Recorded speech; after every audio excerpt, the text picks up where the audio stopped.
哈利路亚！真马说变来送对คนปีเด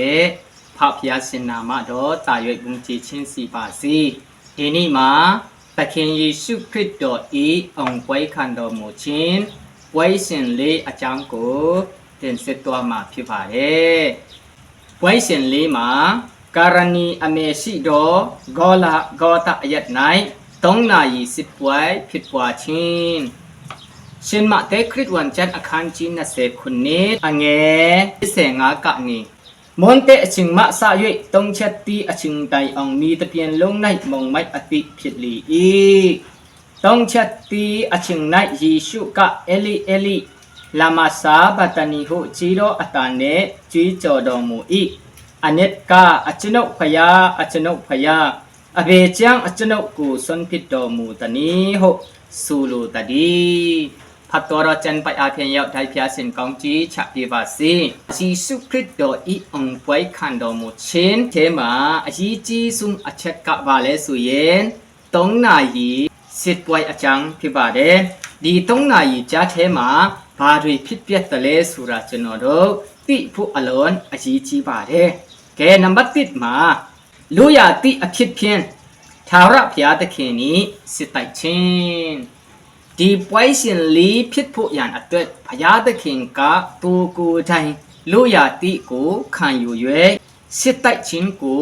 โลส่งลาเดสุราจนอโดตุยะปาเดชินลูกกะคริวันเจนอคันชีลีอังเงเสสิเสกูมา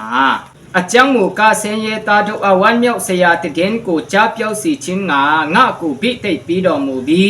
จีมอโดตูโดยอนากูเปียวสีชินงาละกองพันตัวโชทาเลชีโดตูโดอาลดชินอาจังเนเมสิกันโดตูโดอาเมสิเมียนเปียนชินอาจังกูเปียสีชินงาละกองเมียนเสขันยะโดตูโดกูเกมะสีชินงาละกองทาระพยาอิมิงกลานิดกาละกูจ้าเปียวสีชินงาละกองงะกูสีลดดอมูบีหูลาตาดีทีนี้ยามาจีสุคริสโตกาทาระพยาตะคิงอิ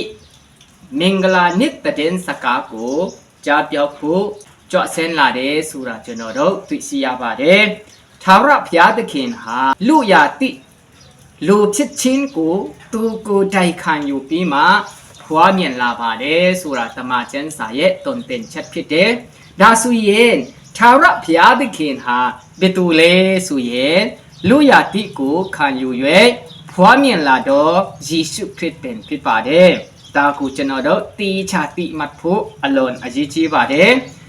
เก็บไว้เสียนลีพิษผู้ยันอัตเวอัสสะกะนีบาดุยพิษเปียตะเลสุราจนอดเตียนจียาองไว้เสียนติดมากองกินปุงอเมียนซุงโดนียานายชาวระพยาตะเคนเนซาตานมานัดอีไต่ป่วยอาจังกูจนอดปิยาบาเดเอดีไต่ป่วยจังกองเกณฑ์บุงโดจีหาในงานอาทิตย์กวยพิยาเดสุราจนอดตุยาบาเดเดเนยามาอันในอชงมาปอตีบุ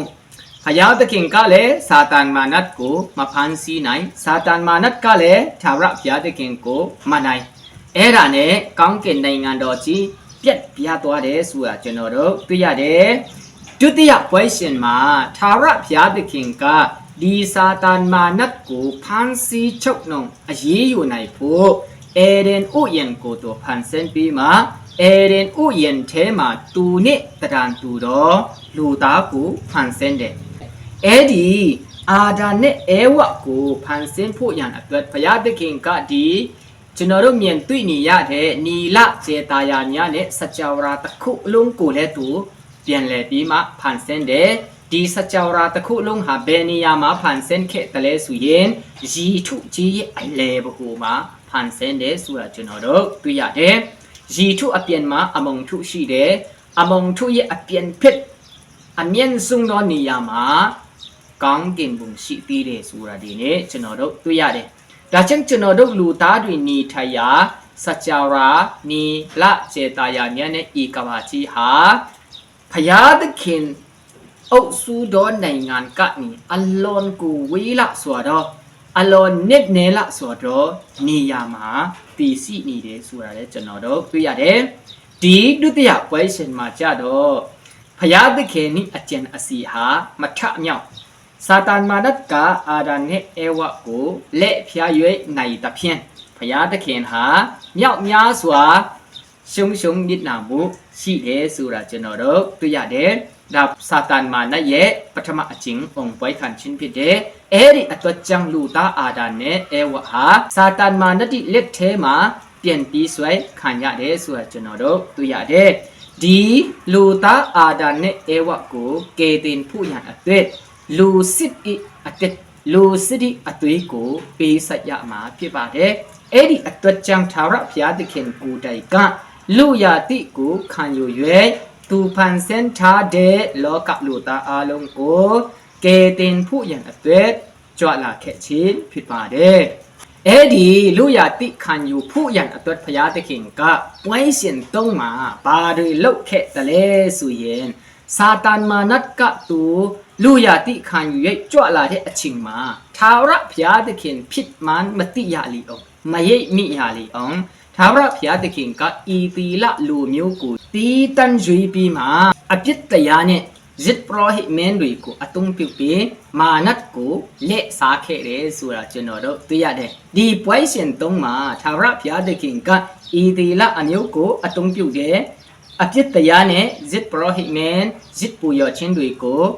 သုံးပြုတယ်စာတန်မာနတ်ကရှင်ဘယံတွေကိုအသုံးပြုတယ်အဲ့ဒီကြားထဲမှာဤတီလအမျိုးသားတွေဟာကြားမြစ်ခန္ဓာပေါ့နော်အဲ့ဒါနဲ့သာရဘုရားသခင်ကဒုတိယအကျင့်ရှစ်ရှုံးပြန်လေစာတန်မာနတ်ကရှင်ဘယံတွေကိုအသုံးပြုပြီးမှဘုရားသခင်นี่အကျင့်အစီအားလုံးပျက်စီးအောင်တိုက်ခိုက်တော့နောက်ဆုံးမှာဤတီလအမျိုးပင်လင်ပျောက်ကွယ်လုနေပါဖြစ်သွားတယ်ဇီရိုဆလင်မြို့မှာလည်းမနေနိုင်တော့ဘူးတကပါလုံးမှာနော်ပျောက်လွန်ခြင်းခံရတယ်ဆိုတာကျွန်တော်တို့တွေ့ရတယ်ဒါပေမဲ့ဘုရားသခင်ကသူ့ရဲ့အကြံအစီကိုဘယ်သူမှမပြောဘဲဆက်လက်ဆောင်ရွက်နေတယ်အကျင့်တရားနဲ့စင်ကြယ်ခြင်းအမှုကိုဘုရားသခင်ကဆက်လက်ဆွဲကိုက်ပြီးသူဟာအပြစ်လုံးဝကင်းစင်တော့သူဖြစ်ကြံတီချာချာသာရဘုရားသခင်ကဆွဲကိုက်တယ်အဲ့ဒါစာတန်မာနတ်ကိုလက်စားနိုင်ခုဖြစ်တယ်ဒီပွဲရှင်တုံးပြီးတဲ့အခါမှာစာတန်မာနတ်ကလည်းဘုရားသခင်ကိုတေချာယုံကြည်ပြီးဘုရားသခင်ဟာလက်ဖြားနဲ့တုံးအပြစ်ကိုမထိချင်တဲ့သူဖြစ်တယ်ဆိုတာမာနတ်ကရိပ်မိသွားပြီးသိသွားပြီးအဲ့ဒီအချိန်မှာဘုရားသခင်ကပွဲရှင်၄ရောက်တော့လူရတိကိုခံယူတယ်လူရတိကိုခံယူတဲ့အပြန်လောကလူသားအားလုံးရဲ့အပြစ်ကိုသူယူဆောင်သွားတယ်အဲ့ဒီအပြစ်ခွက်ကိုတောက်တဲ့အခါမှာစာတန်မာနတ်ကယေရှုခရစ်ကိုဘုရားသခင်ဖြစ်မှလုံးဝမယုံတော့ဘူးဒီအပြစ်ခွက်ကြီးကိုတောက်ရဲတဲ့သူတော့ဘုရားမဖြစ်နိုင်ဘူးဆိုပြီးမှမာနတ်ကယေရှုခရစ်တော်ကိုလုံးဝ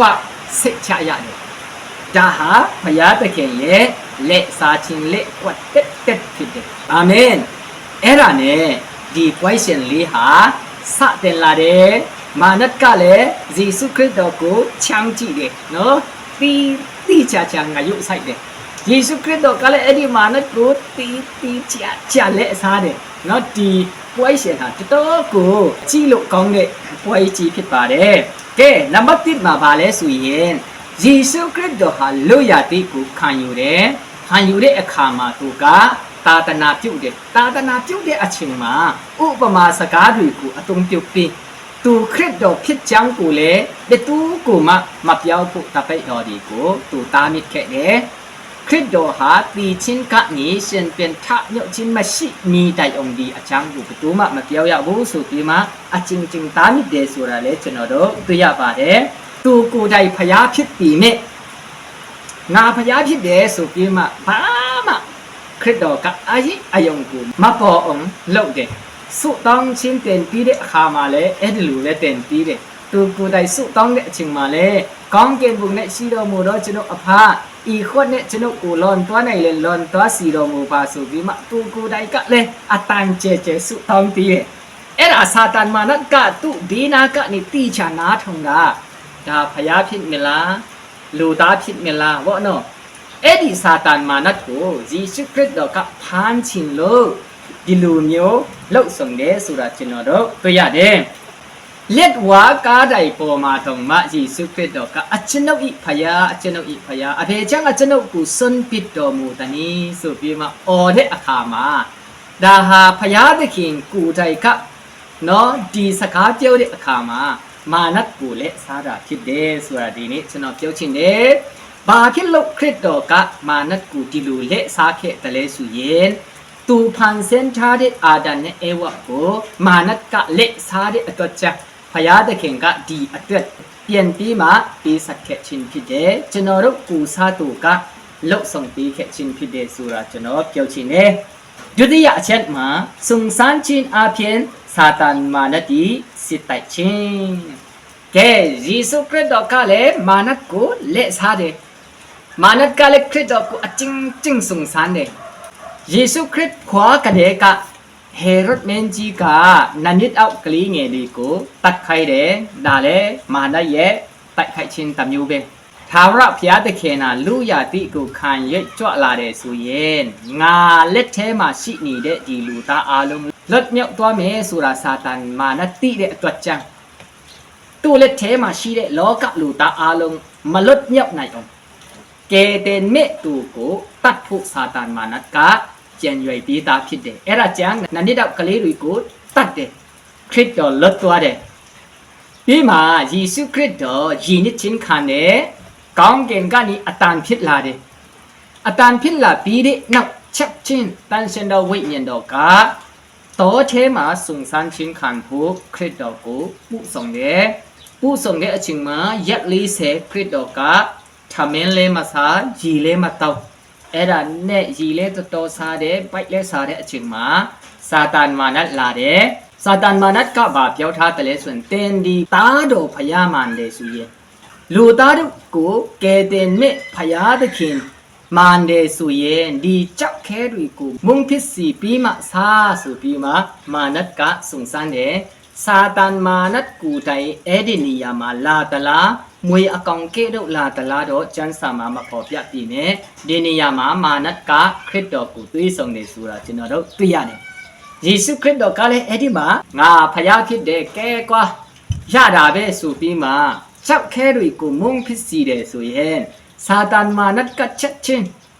thoat twa ma da chang Jisu Christ do ka jan sa a phian manat ko le sa pian de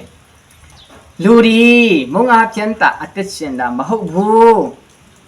phaya de khe ni nau do thot saka ne atit shin de su pi ma le sa de ai ro nga ha phaya ma hok bu nga lu phit de su pi ma Jisu Christ do ka Satan manat ko mya ni da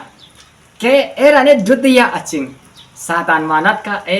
chan sa ku khau ni de su ro di ta kha ro nga le chan sa ku tung ya me su pi ma Satan manat ka le dutiya aching Yesu Christ do ko cha pian yo ba ne cha da le su ye Jerusalem date man do ye athet ma twa khai de twa do ba pyaw tha ta le su ye ဖယားသခင်ဤသားတော်မှလျင်ကိုအောက်တို့ချလိုက်တော်မူပါဟုလျှောက်လီ၏စာတန်မာနတ်ကတင်းနာဖယားသခင်သားတော်ဖယားမှန်တယ်ဆိုရင်နော်ခမဲတော်ဖယားသားတော်ဖယားဝိညာဉ်တော်ဖယားနော်သားတော်ဖယားမှန်တယ်ဆိုရင်လောကကိုကယ်တင်မြင့်ကြွလာတော့ဖယားမှန်တယ်ဆိုရင်ဒီဗိမာန်တော်အထက်ကနေကိုအောက်တော့ချလိုက်တော်မူပါဒါဆိုရင်ကောင်းကင်တမန်ဒီကတင်းကိုခြီပင်လိနေဆိုပြီးမှမာနတ်ကစီခိုင်းလိုက်တယ်အဲ့ဒါနဲ့ယေရှုခရစ်တော်ကဘာပြောထားတယ်လဲဆိုရင်ယေရှုကလည်းတင်ဤဖယားသခင်ထာဝရဘုရားကိုတင်ဤအဆုံအစမ်းမပြုရဟုကျမ်းစာလာပြင်ဒီကိုမင်းတော်မူ၏ကဲယေရှုခရစ်တော်ကလည်းသူဟာဖယားသခင်ဖြစ်ကြောင်းမာနတ်ကလုံးဝမရိပ်မိအောင်သူကလည်းပြက်လေချပြန်ရောငါလူသားပဲငါဖယားမဟုတ်ဘူးဒါကြောင့်ကျမ်းစာမှာတေနိဖယားသခင်ထာဝရဘုရားကိုအဆုံအစမ်းမဖြစ်ရဘူးလို့ကျမ်းစာမှာရှိတယ်ဆိုပြီးမှဒုတိယအကျင့်ဉာဏ်ပြန်တယ်ကဲဒါနဲ့စာတန်မာနတ်လည်းမချင်တ်ပြီးဘူးကဲဒါတော့ဖြစ်နိုင်သေးတယ်နောက်ဆုံးအခောက်ချနဲ့ဒီကောင်ဟာဖယားသခင်လူကဲ့သို့ကြွလာတော့သူဖြစ်တလား ดามะมะฮุลูสิตลาสุราซาตานมานัดกะต้องจริงอะคุชะเปียนยอมานัดกะเมียนละสัวดอตรงปอมาเยซูคริสต์တော်ကိုပူဆောင်တယ်အဲ့ဒီနေရာမှာဘာပြောထားတယ်လဲဆိုရင်ဤလောက၌ရှိသမျှသောတိုင်းနိုင်ငံတို့ကိုထိုတိုင်းနိုင်ငံတို့၏ဘုံစည်းစင်ကို၎င်းပြန့်နှံ့၍ကိုတော်ဒီငါကိုမြတ်ပြတ်ကိုကွယ်ရင်ယခုပြလီသမျှတို့ကိုငါပေးမယ်ဟုဆိုလီဒီနေရာမှာစာတန်မာနတ်ကဖယားသခင်နိဖြစ်ချင်းတစ်ခုနဲ့ပြချတယ်ဒါပါလဲဆိုရင်ဤလောကတိုင်းနိုင်ငံအားလုံးဟာငါလက်ထဲမှာရှိတယ်ငါပိုက်တယ်ဒါကြောင့်ငါကိုကွယ်တယ်ဆိုရင်ငါပေးမယ်ဆိုပြီးမှမာနတ်ကခရစ်တော်ကိုစုံစမ်းတယ်ဒီနေရာမှာယေရှုခရစ်တော်ကဘာပြောထားတယ်လဲဆိုရင်ယေရှုကလည်းအချင်းစာတန်ငါတို့စုပ်လို့တေနိဖယားသခင်သာရဖျားကိုကွယ်ရမည်ထိုဖယားသခင်ကိုတာဝတ်ပြုရမည်ကျမ်းစာလာဒီဟုမိန်တော်မူ၏အဲ့ဒါနဲ့ယေရှုခရစ်တော်ကသူဖယားသခင်ဖြစ်ချမ်းလဲမပြောင်းဘူးဒီကဘာကြီးတစ်ခုလုံးကိုလေငါဖန်ဆင်းထားတယ်လို့လည်းမပြောင်းဘူးတကယ်ဆိုရင်ဖန်ဆင်းတော့အရှင်ဟာခရစ်တော်ဖြစ်တယ်လေအဲ့ဒါကြောင့်စာတန်မာနတ်ကိုခရစ်တော်ကဒါကဘာမီကြီးเป็นငါဖန်ဆင်းတယ်မဟုတ်လားဆိုပြီးမှစကားတခွန်းပြောတယ်ဆိုရင်ချက်ချင်းစာတန်မာနတ်ထွက်သွားမှာအဲ့ဒါကြောင့်ဖယားသခင်အကျဉ်းနဲ့စီပြည့်စည်သွားမှာအဲ့ဒါနဲ့ယေရှုခရစ်တော်ကကျမ်းစာအချင်းပြန်လဲပြီးမှလက်စားပြန်တယ်ငါဖယားမဟုတ်ဘူးแต่นี่พญาตะเคียนทาวระพญากูกวยะนี่ဆိုပြီးမှကျမ်းစာလာတယ်ငါတို့ဟာကျမ်းစာကိုအတုံးပြုတဲ့သူတွေပဲငါတို့ကထာဝရဘုရားသခင်ကိုကွယ်နေတာဆိုပြီးမှလူသားဖြစ်ကြနော်စာတန်မာနတ်ကစိတ်ချရလီအောင်တုံးကျင်တိုက်ကိုလက်စားတယ်မာနတ်ကလည်းတုံးကျင်တိုက်စုံစားတယ်ခရစ်တော်ကလည်းတုံးကျင်တိုက်လက်စားတယ်သူတို့နာရောက်ဆလုံးငါနော်အဲ့ဒါပြိုင်ချတာခရစ်တော်ကလည်းသူဖယားဖြစ်မှန်လုံးဝမပေါ်အောင်သူလူသားစစ်ကဲ့သို့နော်စကားပြောလာတယ်ဆိုတာကျွန်တော်တို့သိရတယ်အဲ့ဒါနဲ့စာတန်မာနတ်ကဒီတောင်းခုစလုံးကိုသူဖြီဆိုပြီးဆိုတော့လေခရစ်တော်ကိုတော့အလွတ်ထားလိုက်တယ်ဒါနဲ့ဘယ်လိုလုပ်တယ်လဲဆိုရင်ထိုအခါမာနတ်ဒီအထံတော်မှထွက်သွား၍ကောင်းကင်တမန်တို့ဒီချင်းကတ်လက်လုတ်ကြွေးကြအဲ့ဒါနဲ့စာတန်မာနတ်လည်းထွက်သွားရောဒီကောင်ကတော့လူသားပဲแกเป็นเช่นมาผิดไหนบุคริสดอร์มาผิดไหนบุเมชะมาผิดไหนบุเมชะผิดเดส่วนดีต้องจริงมาตะคุปอเมสุที่มาซาตานมานะเสชะเลิกชะเปลี่ยนตัวตีเดเนาคริสดอกะตูเยโลกงานดีกูสะเต็นโลกทรงลายเดมาจันมาได้ตูรีกูเลจันมาสีเดตีลอนดอตูเป็นเรียนเช่นเป็นทำยกสีเดจีกูสับปีอีเปียงเลเดสะตะเพียนอันมิวโลกเดဒီနမိတ်လက္ခဏာအလုံးလေးပဲခရစ်တော်မှာပေါ်မီဘုရားသခင်ဤလူတွေကအကုန်လုံးလုပ်ပြီးသားတီလွန်တော့သူထမြောက်ချင်းလဲခရစ်တော်မှာတိုင်မီပရောဖက်ဒီကလုပ်ပြီးသားပြီးမှမုံငါလုံးနဲ့ငါးနှကုံနဲ့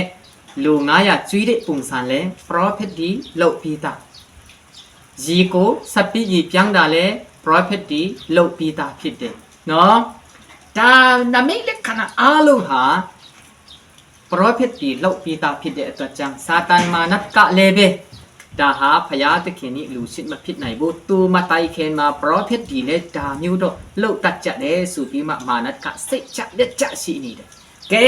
နောက်ဆုံးတော့ဘယ်လိုဖြစ်တယ်လဲဆိုရင်နံပါတ်3မှာယေရှုခရစ်တော်၏အောင်ပွဲခံခြင်းနဲ့အာနာဆက်စီတမြလူယူခြင်းဟာလေလုယာအဲ့ဒီလိုစာတန်မာနတ်လည်းစိတ်ချတယ်ယေရှုခရစ်တော်ကလည်း AACC လုပ်နေတယ်အဲ့ဒီအချိန်မှာနောက်ဆုံးခြီလန်းကိုလမ်းရတော့မှာဖြစ်ပါတယ်အဲ့ဒါနဲ့ယေရှုခရစ်တော်ဟာဂေသစီမာနီမှာဆုတောင်းတယ်တပိတ်တော်တို့နဲ့တွားပြီးမှဆုတောင်းတဲ့အခါမှာဘာလို့ခဲ့တယ်လဲဆိုရင်စာတန်မာနတ်ကိုတီချနော်လက်ဖြားနိုင်ဖို့ตีชาเละสาในผู้ยันตัวดีเกตสีมานีอุยันเทมาสุตังชิงกาอธิกะผิดเดเอเดนิยามาคริดดอกกะจนเราอคุพัดตัวเดอตัยอีขวดกาอจนเนลอนตัวในเรียนลอนตัวภาษีดาบิเมกูโดอลูโดสิริอตัยผิดภาษีสุติมาคริดดอกกะสุตังเด ตูหาทาระพยาနော်လူကဲ့တော့ကြွလာတော့သူဒါပေမဲ့အဲ့ဒီလူကဲ့တော့ကြွလာတော့သူကကောင်းကင်ဘုံမှာဖယားတခင်ရှိတလူလူနဲ့ဆုတောင်းတယ်ဒါဟာစာတန်မာနတ်ကိုလက်စားတာအိုးကောင်းကင်ဘုံနဲ့ရှိတော့အဖာอีขวดกูจะต้องเนี่ยหลอนตัวในเรียนหลอนตัวภาษีสู่วิบัติสู่ต้องเนี่ยดังนั้นกูรอรูรอไตพิษภาษีสู่วิบัติสู่ต้องเนี่ยขามาบีนากะนี่จังจินี่เนี่ยซาตานมานัดกะတော့ดาတော့พญาตะเข็นมาผิดไหนบุพญาตะเข็นอ่ะก้องเกณฑ์บุงมาရှိတဲ့သူကစုต้องတာပြီးမှพญากะလဲသူ့ကိုစုต้องတာအထီမတီးဘူးကဲခွတ်ကူတောက်ရတော့မယ်အဲ့ဒါနဲ့ခွတ်ကူတောက်တဲ့အခါမှာအဲ့ဒီခွတ်ဟာလောကလူသားအားလုံးအပြစ်အဲ့ဒီအပြစ်ခွတ်ကူသူတောက်ရမှာဖြစ်တယ်ကဲဒီနေရာမှာလက်စားချင်းကြီးမာဖြစ်တယ်ဖယားသခင်ဟာအပြစ်ကိုလက်ဖြားနဲ့တုံမတ်တိချင်းတော့သူမကိုက်ချင်းတော့ဖယားဖြစ်တယ်တန်ရှင်တော့ဖယားဖြစ်တယ်အဲ့ဒါနဲ့လောကလူသားအားလုံးအပြစ်ကိုတောက်ရတဲ့အခါမှာဘယ်လိုဖြစ်တယ်လဲဖယားသခင်ကအပြစ်ဖြစ်သွားတာဒါကောလင်တူအဝရစာဒုတိယสงครามจริงอ่ะอังเงินเสติดมาအပြစ်ကိုလုံးဝမတိဖို့တော့သူအပြစ်ဖြစ်စီတယ်တဲ့အဲ့ဒါနဲ့စာတန်မာနတ်ကဒီလူကြီးရှုခရစ်တော်တော့ဘယ်တော့မှဖယားမဖြစ်နိုင်ဘူးမေဆိုင်ယလုံးဝမဖြစ်နိုင်ဘူးဆိုပြီးမှစာတန်မာနတ်ကတီချစိတ်ချပြီးတဲ့နောက်ထပ်ဆင်းရွက်စိတ်ချရပြန်တယ်ကဲဖယားသခင်ကအဲ့ဒီလူအจิตตลุปุงจีเด็ตัวเด็พี่มาพญาตะเข็นอาจารย์อาศีหาเอดาปีนอพญาตะเข็นก็ดุติยะอาเซนมาบาลุทะเลสุเยอีตีละอันยูเนจิตโปรเฮเนนกูอตงจุเดเอเดนิยามาซาตานมานัดก็เลยไล่ลาเทอวิกะนี่ไล่ลาเทพญาตะเข็นก็เอดิซาตานมานัดลูซิฟากูพันชินะဒါမဲ့လူစီဖာကသူ့ရဲ့ဒီနာမှာရှိနေတာမဟုတ်ဘူးသူတီချာနော်အစင်တင်ပြန်စင်တယ်ချက်ချင်းထွက်ပြီးဖို့ဒါဖယားသခင်ဖြစ်တယ်ဆိုရင်တော့ချက်ချင်းလာဖမ်းနိုင်တယ်ဆိုတော့ဆိုပြီးမှစာတန်မာနတ်လက်အစင်တင်နော်အမိနစ်စက်ကနေသူပြန်စင်နေတာအဲ့ဒါကြောင့်ခရစ်တော်ကလည်းသူပွဲရှင်တုံးမှပြန်စင်ပြီးတဲ့အတိုင်းဤတီလာအမျိုးကဒါအပြစ်ပဲအပြစ်လုပ်တဲ့သူပဲဒါမေရှာယမဟုတ်ဘူးမေရှာယမဟုတ်ဘူးလေဝကရေဘာတချဘာဆိုပြီးမှဤတီလာအမျိုးကိုအော်ခိုက်တယ်ဒါလည်းဖယားသခင်အကျဉ်းစီအဲ့ဒါနဲ့စာတန်မာနတ်ကလည်းကြားတယ်ဟာဖယားသခင်ဤလူမျိုးတော်ကတင်တယ်ဒီလူကိုအတ္တတာလို့ခေါ်တယ်မေရှာမဟုတ်ဘူးလို့လည်းခေါ်သေးတယ်ကဲအဲ့ဒါနဲ့စာတန်မာနတ်ကတော်လင်းมาတယ်ဒါနဲ့မပြီးသေးဘူးနောက်ဆုံးမှာရှင်ဘယင်ပိလတ်မန်ဟေရိုမန်ဒီစီမှာတလက်သွားတယ်အဲ့ဒီနေရာမှာအကြီးဆုံးသောဇစ်ပရောဟိတ်မန်တွေကိုဖယားသခင်ကအတုံးပြုတ်တယ်ဒီဂျေရှုဆိုတဲ့လူဟာဂါလိလဲပြည်ခနေလာတဲ့သူပဲဒီလူဟာဘယ်တော့မှမေဆိုင်ယာမဟုတ်ဘူးဆိုပြီးမှအမြင့်ဆုံးသောဇစ်ပရောဟိတ်မန်ကြီးကသူ့အန်ကြီးကိုရှုပ်ဖဲပြီးမှညံတယ်လိုက်တယ်ဒါနဲ့စာတန်မာနတ်ဟာမလွယ်သေးဘူးစာတန်မာနတ်အဒါလီနဲ့မလွယ်သေးဘူးအဲ့တော့ဘာဖြစ်တယ်လဲဆိုရင်ဣတိယအမျိုးအလုံးကလည်းခရစ်တော်ကိုပယ်ချတယ်ယေရှုခရစ်တော်ကလည်းတလောကလုံးကြီးအပြစ်ကိုသူ့ပေါ်မှာထားတဲ့အယံကိုယွန်စရာကောင်းတယ်ပြီးမှဖယားသခင်ဤအချင်းမြတ်ဆုံးတော်ဇစ်ပရောဟိတ်မင်းကလည်းအန်ကြီးကိုရှုပ်ဖဲပြီးမှလုံးဝမြင်တယ်ဒါဆိုရင်ခရစ်တော်ဖြစ်မှာဘယ်သူတွေကြံသေးတယ်ဘယ်သူမှမရှိတော့ဘူးနော်ယေရှုခရစ်တော်ပဲရှိနေတယ်အဲ့ဒါနဲ့အရိုက်လဲခံတယ်ဆိုရစ်ဒီဘာဒီခေါင်းပေါ်မှာဆိုရစ်တရဖို့ဒီပြီးတယ်တကူလုံးစိုက်နေချင်းခံတယ်ပြီးမှလက်ဝါကားတိုက်ကိုထမ်းခိုင်းတယ်အပြစ်ရှိတဲ့သူတီထိုက်တဲ့သူတွေကိုလက်ဝါကားတိုက်မှာအသက်ခံရတယ်အဲ့ဒီနေရာမှာယေရှုခရစ်တော်ဟာဒီကဘာပေါ်မှာအပြစ်များသောလူနှစ်ယောက်နဲ့အတူတကွလက်ဝါကားတိုက်ပေါ်မှာချိတ်ဆွဲခြင်းခံရတယ်ဒီအချင်းမှာယေရှုခရစ်တော်ဟာအလယ်မှာရှိနေတယ်အဲ့ဒါနဲ့စာတန်မာနတ်ကလည်းဆုံဆန်းတီးတဲ့ဒီနေရာမှာတတော်ကိုလင်မာတဲ့စာတန်မာနတ်ကဘာကိုပြောတယ်လဲဆိုရင် เตนดีพยาตะคินมันเดสุเยดีเลยว่ากาไดปอกะนี่อคุเซนลาเคพาดาสวนงาจุกูกวยเมเคมยาปูเล็กคันเนสุปีมาสงสารลาตีเรเดชิตโปรฮิเมนดีออดาอวัดดีโชคเทดาโนอีตีละอมิวกะมาใจดาลีเนโดซาตานมานัดมารวยบูมารวยโดอะจริงจริงตีนฮาลูเกดุจ่อลาโดพยาตะเข็นเกเตนชินมันเดซุนอคุเซนลาบาสุปีมานัดกะอะจริงจริงตุกูสงสารตีเดเอดาอะชิงนายีမြောက်မြောက်စွာကြားတယ်ယေရှုခရစ်တော်ဟာနာနှစ်စောစောကတဲ့ခနီစစ်နနာယီအထိကိုကတ်တိုက်ပေါ်မှာသူကဆဲညေတော့ခံရတယ်အဲ့ဒီအချိန်မှာခရစ်တော်ကဒီစာတန်မာနတ်မလွယ်မှန်းသိတယ်လေသိတော့ဘယ်လိုလဲစားပြန်တယ်လဲဆိုရင်ဒါအရေးကြီးတယ်စာတန်မာနတ်ကလည်းမင်းစင်လာခဲဖယားတခင်တာမန်တယ်ဆိုရင်ဆိုပြီးမှစုံစမ်းတယ်အဲ့ဒီအချိန်မှာခရစ်တော်เส้นไหนเดสุราซาตานมานัดกะติเดเบลเบယေရှုခရစ်ကိုရိုက်ဒီဖြစ်စီတန်ဆူကျူးနဲ့ချီဒီဖြစ်စီနော်အင်ရိုက်တန်နဲ့ရိုက်ဒီဖြစ်စီဖယားသခင်ဆိုရင်ချက်ချင်းထွက်သွားနိုင်တယ်ဆိုတာစာတန်မာနတ်ကတီးချတီးတယ်အဲ့ဒါကြောင့်စာတန်မာနတ်ကတီးချစုံစမ်းပြန်တယ်အဲ့ဒီနေရာမှာယေရှုခရစ်တော်ကဘာပြောထားတယ်လဲဆိုရင်အေလီလာမာရှာဘတနီအကျွန်ုပ်พยาอาจารย์พยาอเบจังอาจารย์กูส่วนปิดตัวมูตานีสุปีมาโอเดปีมางูจุยเดเมียจีตองจ่าเดเดเฮ้พยาตะเคียบาโลอาจารย์กูส่วนปิดตัวมูตะเลพยาเยสุปีมาเมียจีจ่าเดเดเอ็ดอันเนี่ยซาตานมานัดกะดาโรนักซุ่มเบตัวအခုตีတော့มาพยาตะเคียก็ตัวกูแต่เกส่วนปิดดีสุปีบะซาตานมานัดกะเล็ดวากัดใจอันนี้มาရှင်းလာတယ်ဆိုတာကျွန်တော်တို့သိရှိရတယ်အဲ့ဒါနဲ့ซาตานมานัดကဘယ်လိုဖြစ်တယ်လဲဆိုရင်ငါရဲ့နိုင်ငံငါရဲ့လက်ထဲမှာရှိတဲ့လူသားတွေကိုကယ်တင်ဖို့အယုံအစုံကြွလာတော့သူမေရှအယုံစုံတော့သူဟာမင်းပါလားဆိုပြီးမှလက်ဝါကတိုင်ချီရင်ရောက်ရှိတဲ့အခါမှာဘာဖြစ်တယ်လဲမိတ်ဆွေဒါအရေးကြီးတယ်အဲ့ဒါနဲ့ซาตานมานัดဟာအဲ့ဒီကာရဏီတော့လက်ဝါကတိုင်ချီရင်ရောက်တဲ့အခါမှာကျွန်တော်တို့လူသားဒီမထင်မှတ်တဲ့အဖြစ်အပျက်တစ်ခုချက်ချင်းဖြစ်တယ်ဆိုတာကျွန်တော်တို့သိရတယ်အဲ့ဒီနေရာမှာဘာဖြစ်တယ်လဲဆိုရင်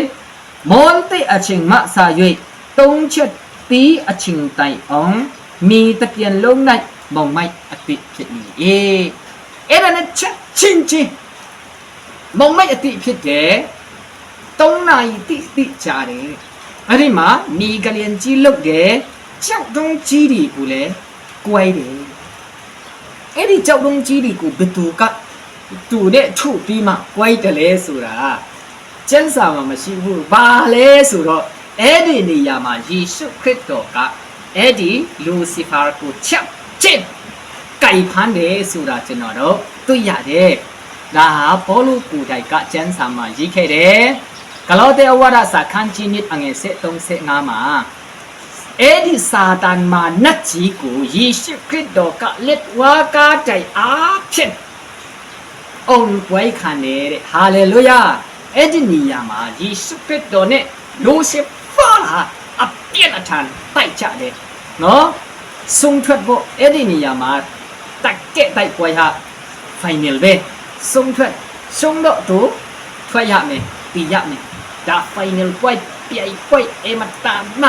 တိုက်ကြတော့ကြောက်တုံးကြီးတွေလည်းကွဲတယ်နှစ်ယောက်စလုံးတိုက်တော့အဲ့ဒီနေရာမှာယေရှုခရစ်တော်ဟာလက်ဝါးကားတိုင်မှာရှိသလားနော်ဆိုရဒီကိုဦးခေါင်းပေါ်မှာရှိသေးသလားဘယ်သူမှအမြန်လို့မရအောင်ချက်ချင်းမမအတိဖြစ်တယ်အဲ့တော့ဘယ်သူကမှယေရှုခရစ်တော်ကိုမမြန်ရဘူးစာတန်မာနလည်းမမြန်ဘူးခရစ်တော်လည်းမမြန်ဘူးလူသားအားလုံးဟာမိကလျင်ကြီးလို့တဲ့မုံမိုက်အတိဖြစ်တယ်လီတိုက်တယ်မူချူဖြစ်တယ်နော်အဲ့ဒါနဲ့အယံချက်လန်တီရောမှာလူကြီးဟာတုံးကွယ်ကြတယ်အဲ့ဒီအချိန်မှာယေရှုခရစ်တော်နဲ့စာတန်မာနဟာ3နာရီတိကို ရင်ဆိုင်တိုက်ခိုက်ကြတယ်ဆိုတာကျွန်တော်တို့တွေ့ရတယ်3နာရီတိနော်ဒီကဘာပေါ်မှာလူသားတွေက3နာရီမကစားနိုင်ဘူး UFC ကစားတဲ့သူတောင်မှ9မိနစ်တပ်ပွဲ9မိနစ်တပ်ပွဲပေါ့နော် long 1 2 3 4 5 round တစ်ဆယ်အထိကစားနိုင်တဲ့သူမရှိဘူးဒါမဲ့စာတန်မာနနဲ့ခရစ်တော်ကြတော့3နာရီတိတိုက်ကြတယ်နောက်ဆုံးမှာယေရှုခရစ်တော်ကစာတန်မာနကိုပုံပွိုင်းခံတယ်အဲ့ဒါနဲ့ယေရှုခရစ်တော်ကကြီးတော်အတန်နဲ့ဟောတယ်အမှုပြီးပြီငါနိုင်ပြီဆိုပြီးမှယေရှုခရစ်တော်ကဟောတယ်အဲ့ဒီမုံမိုက်ချင်မှာတော့လက်ဝါးကားတိုင်းမှာရှိသလားမရှိဘူးလားကျွန်တော်တော့မသိဘူးနော်ကဲမုံမိုက်ပြုတ်သွားတော့သူအမှုပြီးပြီနိုင်ပြီပြောင်းပြီးမှတော့အလုံးတော်ဟာကားတိုင်းပေါ်မှာကြံသေးတယ်ဒါဟာထူးဆန်းတဲ့အချက်ဖြစ်တယ်ဒီနေ့ယေရှုခရစ်တော်ကလက်ဝါးကားတိုင်းအားဖြင့်ဒီအမှုကိုအုံပွိုင်းခံခြင်းဟာစာတန်မှာနဲ့ရဲ့ဆုံချင်းဖြစ်တယ်ဒီနေရာမှာယေရှုခရစ်တော်ကအုံပွိုင်းမခံဘူးဆိုရင်ကျွန်တော်တို့လူသားတွေကကယ်တင်ခြင်းရမှာမဟုတ်ဘူးဒါကြောင့်ယေရှုခရစ်တော်ကဒီလက်ဝါးကားတိုင်းအထိတ်တဲ့မာနကိုတီချာလက်စားဖို့ရတယ်တော့ဘယ်လောက်ပေးစရတဲ့ဘယ်လောက်နာကျင်ချင်းခံရတယ်ဘယ်လောက်အရှုံးခံရတယ်လဲဆိုတာနှုတ်နဲ့ပြောလို့မရနိုင်ဘူးဒီခက်ခဲကြမ်းတမ်းတဲ့ပေးစချင်းပြီးတဲ့နောက်စာတန်မာနကိုခရစ်တော်ကပုံပွိုင်းခံယူခြင်းဖြစ်ပါတယ်အဲ့ဒီနေရာမှာယေရှုခရစ်တော်ကစာတန်မာနဒီလက်ထဲကနေအထက်အမြင့်အာနာစစ်အုပ်စုချင်းတခုအလုံးစုံကိုပြန်လည်ပြီးမှလူယူရရှိတယ်ဆိုတာကျွန်တော်တို့သိရတယ်အဲ့ဒီယေရှုခရစ်တော်ပုံပွိုင်းခံခြင်းအားဖြင့်ကျွန်တော်တို့လောကလူသားတွေကကယ်တင်ခြင်းအရှိအမှန်ရရှိနိုင်တာပဲဖြစ်ပါတယ်ဟာလေလုယာထိုဘုရားရှင်နာမတော်တာရဲ့ဂုဏ်ချီးခြင်းစီပါစေအဲ့ဒီလို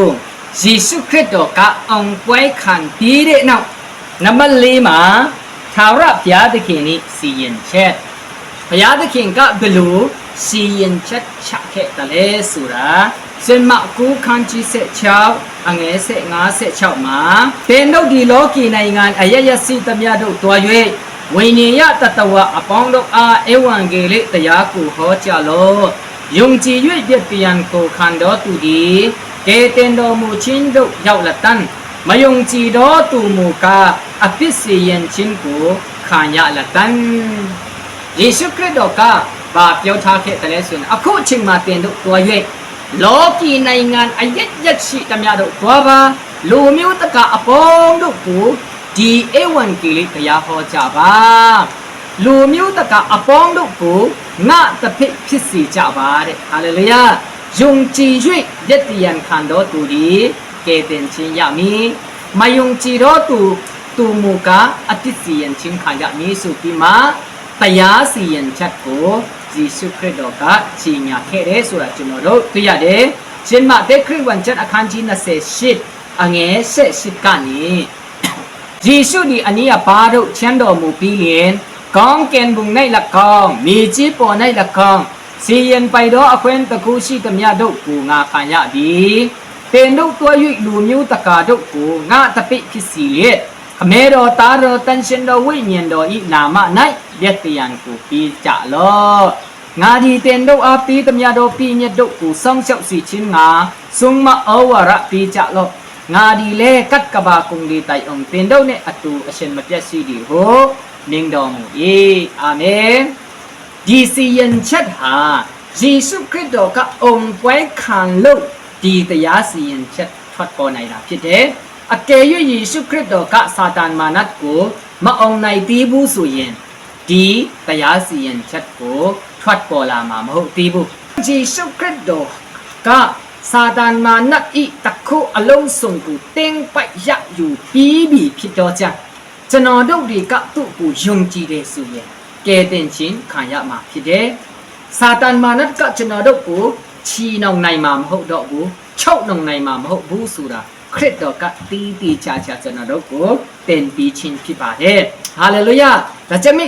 ရှုခရစ်တော်ကိုတင်ယုံကြည်တယ်ဆိုရင်မာနတိလက်ထဲကနေမာနတိထောင်ထဲကနေမာနတိချီနှောင်ခြင်းတန်ကျိုးကနေတင်လွတ်မြောက်ရမှာဖြစ်ပါတယ်အဲ့ဒီမာနတိလက်ထဲကနေတ tên cụ tay lốt nhọc cụ nhà là tuyệt khuyết đồ cả lưu ya tị ở phía cho sen là bí mà y ở mộ cố xiên khẽ chín phía bà đê kê đa xiên đi nít chân nó đốc giáo trình đã chất cả bà lê xuyên Giêsu Christ đôi ông quay khăn chín ở trang phía bà đê đi quay xin lý mà Giêsu Christ đồ cả lít hóa cá đại bộ mà ắt tì khăn chín à phiền Satan mà nát cụ ông quay khăn yêu đề sura đi nít chân nó giáo trình nê Satan mà nát đi lít thế mà sĩ tâm nhạc đồ ắt chút anh nhất ana set Âu su chín à khuyên cố khuyết đồ các tiền lệ tên phải dạ yêu bí phía bà đê Tì chín nè marana này ngan cụ asuya do mà nát đi lết thế cả ní Tì chín nè marana này ngan cụ asuya do ana set to tất cả cụ lệ Giêsu Christ đồ các akong asen tên phải bí bí sura đi ní chân học giáo chín nè đã chăm mẹ suy Di Giêsu Christ đồ ha sit man do phaya tắc hiệnဖြစ်တယ်ကျွန်တော်တို့လူသားတွေကိုဖန်ဆင်းတော့အရှင်ဖြစ်တယ်ဆိုတာဒီနေ့ကျွန်တော်ပြောချင်တယ်စာတန်မာနဟာဖယားသခင်ကဲ့သို့သူအယုံအဝါနဲ့ထွန်းတောက်တော့ကောင်းကင်တမန်ကဲ့သို့သူပေါ်တတ်ပြီမြဲသူဟာအတုဖြစ်တယ်ဒါကြောင့်ဒီနေ့မှာကျွန်တော်တို့ကယေရှုခရစ်တော်ကိုယုံကြည်တယ်ဆိုရင်စစ်မှန်တော့ဖယားကိုယုံကြည်ကိုကြွယ်တာဖြစ်တယ်စစ်မှန်တော့ဖယားသခင်ကိုလက်ခံတာဖြစ်တယ်ဒီယေရှုခရစ်တော်ဟာကယ်တင်ရှင်အရှိအမှန်ဖြစ်တယ်စစ်မှန်တော့ဖန်ဆင်းရှင်သာရဖယားသခင်ဖြစ်တယ်ဆိုတာဒီနေ့ကျွန်တော်ပြောချင်တယ်သူသားတော်ကိုယုံကြည်တော်သူတို့ဒီအာမင်ကယ်တင်ခြင်းရမည်သာရအသက်ကိုရမည်ဆိုပြီးမှတမန်ကျမ်းစာဖြင့်ကျွန်တော်တို့တွေ့ရတယ်အကျမ်းကဖယားသခင်ဒီသားတော်အဖြစ်ဖွားမြင်ပြီးပြီဖြစ်တယ်ဒါကြောင့်သားတော်ကိုယုံကြည်မှတာစစ်မှန်တော့ဖယားကိုယုံကြည်ခြင်းဖြစ်တယ်ဒီသားတော်ဤနာမအားဖြင့်ကယ်တင်ခြင်းအမှုကိုဆောင်ရွက်ခဲ့ခြင်းဖြစ်ပါတယ်မိတ်ဆွေယေရှုခရစ်တော်ဤနာမဟာတို့ရဲ့ကယ်တင်ခြင်းဖြစ်တယ်ယေရှုခရစ်တော်ကိုတိုင်ဟာတို့ရဲ့ကယ်တင်ခြင်းဖြစ်တယ်ဆိုတာဒီနေ့ကျွန်တော်ပြောချင်တယ်ဒါကြောင့်မိတ်ဆွေယေရှုခရစ်တော်ကိုဒီနေ့အမြင့်ဆုံးယုံကြည်ပါတည့်ရဲ့နောင်ဘဝအတွက်တင်းရဲ့တမလွန်ဘဝအတွက်တင်းရဲ့ဝိညာဉ်ရေးရအတွက်ယေရှုခရစ်တော်အထံတော်ကနေအာမခံခြင်းလွတ်ခြင်းကယ်တင်ခြင်းချမ်းသာကိုအမြင့်ဆုံးရယူကြပါလို့ဒီနေ့ကျွန်တော်တိုက်တွန်းလိုပါတယ်။ဂျာနာတူအရောက်ရှိတိုင်းဘုရားသခင်ကောင်းချီးချပေးပါစေ။